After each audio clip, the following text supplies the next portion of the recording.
Welcome to Bedtime Horror, your portal to scary stories.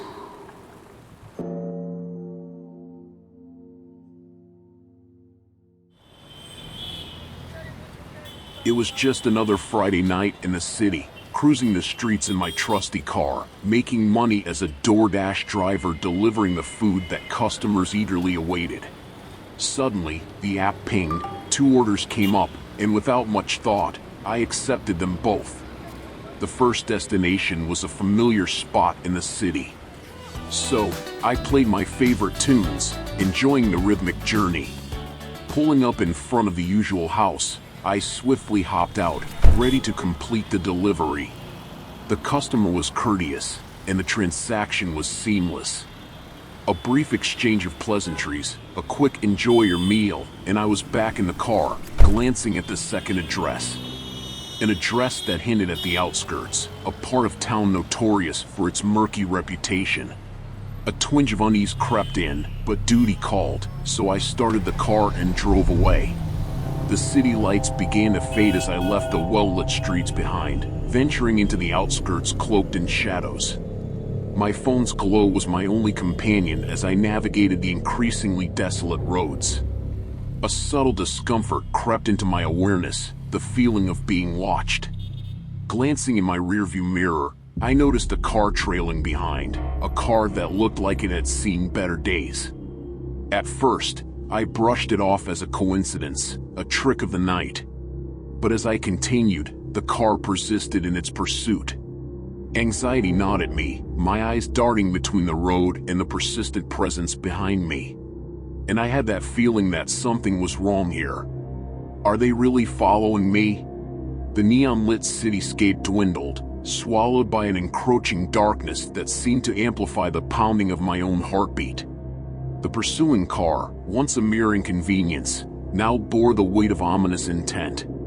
At a red light, it sidled up beside me, revealing silhouettes adorned with masks that concealed their faces.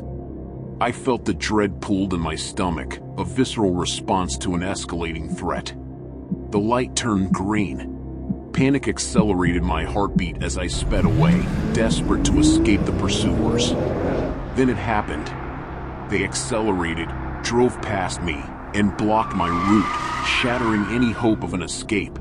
Locking my car doors crossed my mind, but they jumped out fast, running to my door with a force that defied reason.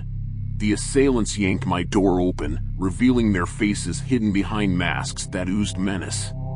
Adrenaline surged as they brandished weapons, demanding my exit.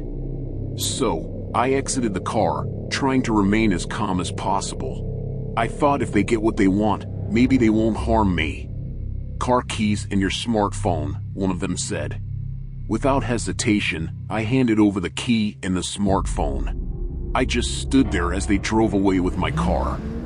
The street, once echoing with city sounds, now felt eerily silent. Alone, phoneless, I stood there, a mix of frustration and fear swirling within. In my disoriented state, I stumbled upon a dimly lit bar and entered, approaching the bartender, probably looking scared. "Could I use your phone?" I asked, desperation etched across my face. The bartender nodded and handed over his phone. I dialed the number for emergency services, recounting the events with a shaky but determined voice. The bartender cast a concerned glance, understanding the gravity of the situation. The police responded swiftly, recognizing the urgency of the situation. They assured me they'd do everything possible to track down my stolen car and apprehend the culprits. As I hung up, a wave of gratitude washed over me for the support of the bar staff. Minutes later, the flashing lights of a police car pierced through the night. The officers arrived promptly, ready to collect details and take immediate action.